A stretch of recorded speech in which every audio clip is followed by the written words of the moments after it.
when we all went out on that night out to Bar Beyond. Obviously I was a bit drunk, I come home, my parents had just gone away, Buzzy's ashes were sitting in the front room, and I was just like really upset. So I've sent down a picture of Buzzy's ashes. He was like, oh, I'm really sorry, are you okay? Like, so anyway, he ended up ringing me, and we just spoke on the phone for about an hour, and it was a nice conversation. I think it was like a conversation that needed to be had.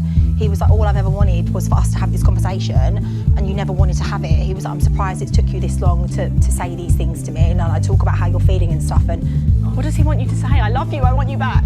I honestly don't know, and I know Dan very well, and even if he thinks that and potentially wants that, he will never admit it. It's why it's so frustrating, it's annoying. You'll never admit it, he'd never admit it. Like, we'll just go around in circles until...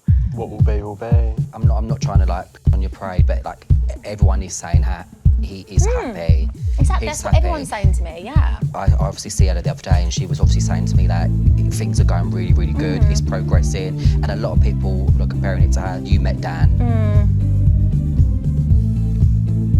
It's He just said like... that it was the same, wasn't it? It was like a slow burner with you, and the way he was playing it But down. if it's a slow burner, he's head over heels in love.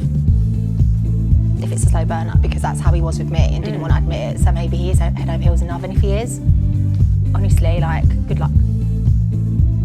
Back then, I didn't want to split up with her. I didn't, even at the time. And for a long time after that, I was still holding out some sort of hope that she would still come to me and go, listen, Dan, I'm sorry, I f***ed up. Listen, deep down, I think that you both are holding out some sort of hope for each other. Neither of you will admit it. You're both so stubborn. Neither of you will admit it. And listen, at the time when it happened, I felt like for me, now, I could admit it. What, now? Yes. Chloe, I'm past it now. Yeah, I just think that there's more there and neither of you say it. I said everything I need to say to her. Yeah, I get this stuff's happened with me and Ella. It's not ideal for you guys. I get you don't approve of it. I understand that. But it's like, what do you want me to do? What am I doing wrong here?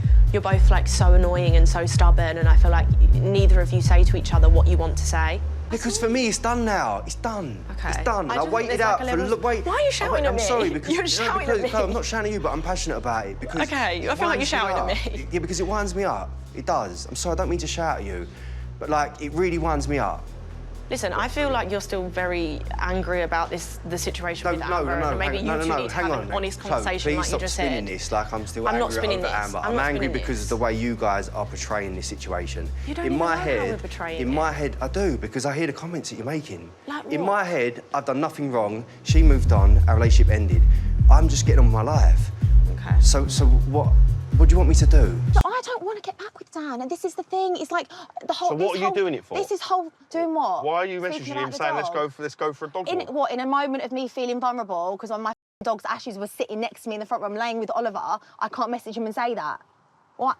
Who are you to say I can't say that? I'm not saying you can't say that. If he's got all these feelings and these emotions, message me and say something. And then pent-up emotions come out in the conversation the other day with Chloe. I know, but he's not giving me that energy. He's not giving me energy when we're on the phone for FaceTime for an hour and we're talking like it's normal. So how am I meant to know what he's thinking? Because you don't give that energy. Listen, you only give what you get back. What am I meant to say? He's f***ing Ella. He's f***ing the girl that he told me not to worry about 2 years ago. So what does he want me to say? I don't know. What does he want me to say? I don't get it. I don't know whether there's an opportunity or a situation to have an open, honest conversation of how your relationship broke down, but... We don't need to go over at the end of the day. It's Obviously. not the girl's problem. It's not the girl's fault that if the comments they're making are getting in his head. It's not, because if he was super, super, super happy... He is. He is, but why is he getting in his head then? He feels like, of this going for walks with dogs, talking about the dog, it's like a thing for him. He's like, I don't want to do this now anymore. I struggle to sympathise, oh, poor Dan, well, he was poor me for a long time. Like... No sympathy. Not much sympathy, no. All right. I'm never going to really be open and honest and say how I feel about things. He's happy and he's moved on, so... You don't have to do anything you don't want to do, Amber. You can do whatever you want. Yeah. No matter how mad our relationship was, no matter how up and down it was, we was at a place where I would have stuck by you no matter what. No matter what you could say about the early days, we got to a stage where we lived together, we had the dog, and I knew the very worst of you. I saw the very worst of you, and I sat there and I thought, after everything we've been through, I'm going to stick at it, and I would have. That was it. Like, I would have done that. I think it's just like my coping mechanism. It's just how that's just how I'm wired to be now. I can't change it and I can't help it. I just don't think in the long run it's going to do you... It's going to do you more harm than good because you're not ever dealing with anything. I don't think either of us even if we did say last year, let's sort things out, I don't think it... Do you really think we would have been able to? No, and when I look back on it, We wouldn't have been able I'm to. glad that didn't happen because it would have just carried on in this mad... Exactly, it would. Mad roller coaster of what we was already going through. Yeah. Look, let's just... We've spoke about it enough times. Yeah. Let's just let it go now. I tell James we drop it now. You and the girls drop it. It doesn't need to go on, does it? No, of course not. Obviously, I don't want to argue. I don't want us to be on bad terms. It's not what I want. Well, am I allowed to have him for a couple of weeks? Well, you want to take him now? Take him if you want to take him. Be my guest. You want to come home with Mummy? You want to come home with me? OK, well...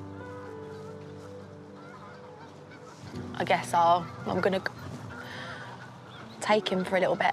All right. Have you got his lead? Yeah. You want to come with Mummy? Go on, go with your mum.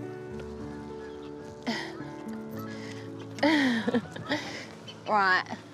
You can say goodbye? All right. I'll see you in a few days. I don't think he wants to leave. Come on, I'll walk with you. Come on.